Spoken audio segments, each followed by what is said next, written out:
নমস্কার বন্ধুরা, দুর্গা নার্সারির আবারও একটা নতুন ভিডিও আপনাদের জন্য নিয়ে এসেছি। আজকের ভিডিওতে আপনাদেরকে দেখাবো অ্যাডেনিয়াম বা অ্যারাবিকামের বীজ ফেলার পদ্ধতি। অ্যারাবিকামের বীজ ফেলার জন্য লাল মোটা বালি ভালো করে 2-3 করে ওয়াশ করে নিতে হবে। এখানে যে এই অ্যারাবিকামের বীজগুলো আমরা সংগ্রহ করে রেখেছি, এই বীজগুলোই ফেলা হবে। এই ফল থেকে বীজগুলোকে ছাড়িয়ে ভালো করে রোদের মধ্যে শুকিয়ে নিতে হবে। ভালো করে রোদে শুকালে তবেই বীজগুলো ফেলার উপযোগী হবে। যে বালিটা ওয়াশ করে নেওয়া হয়েছিল, সেই বালিটায় চালের মধ্যে দিয়ে ভালো করে ফাঙ্গিসাইড জল স্প্রে করে দেবেন।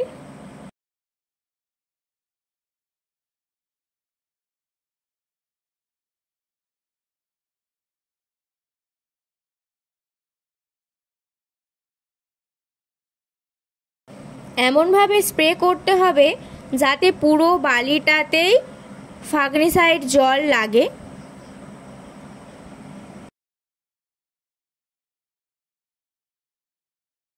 ফাঙ্গিসাইড জল স্প্রে করা হয়ে গেছে।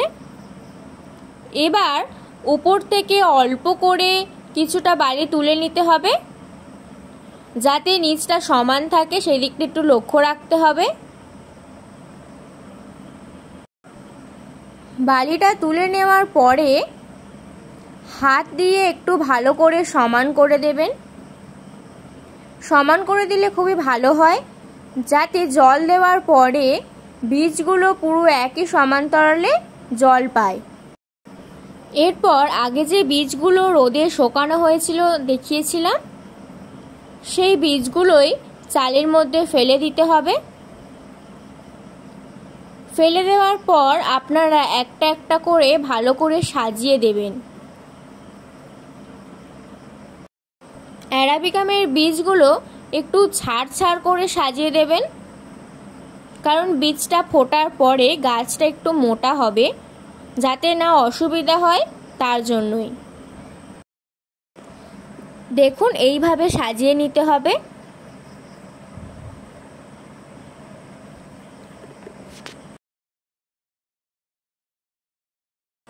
সাজিয়ে নেওয়ার পর আগেরবার যে বালিটা তুলে রাখা হয়েছিল, সেই বালিটায় অল্প অল্প করে ওপর থেকে ছড়িয়ে দিতে হবে।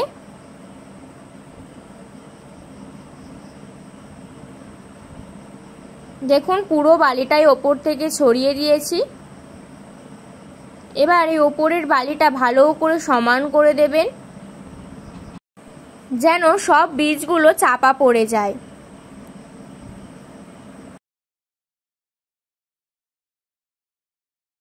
এইভাবে সমান করে নেওয়ার পরে এবার চালের উপরে অ্যারাবিকামের জাতটা লিখে দেওয়া হয়। যে অ্যারাবিকামের বীজটা ফেলা হলো সেটা হলো গর্জি। এবার পুরোপুরি কমপ্লিট হয়ে যাওয়ার পর উপর থেকে আবার ফাঙ্গিসাইড জল স্প্রে করে দিতে হবে। পুরোটা স্প্রে করে দিতে হবে।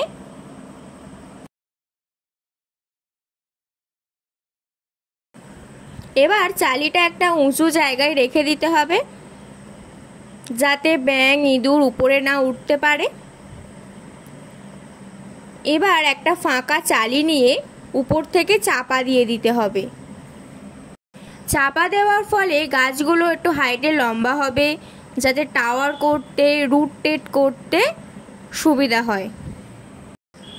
এছাড়া গাছ বসাতেও সুবিধা হয়। এবার আপনাদের দেখাবো 10 দিন পরে গাছটা কেমন হয়েছে।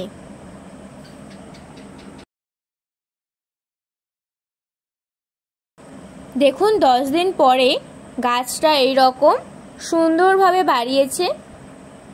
100তে 100%ই বেরিয়েছে। এবার দেখাবো 20-25 দিন পরে গাছের গ্রোথটা কেমন হয়েছে। এই যে দেখুন গাছটা কত সুন্দর হয়েছে। আপনারাও এইভাবে বীজ থেকে চারা তৈরি করতে পারেন। নমস্কার বন্ধুরা।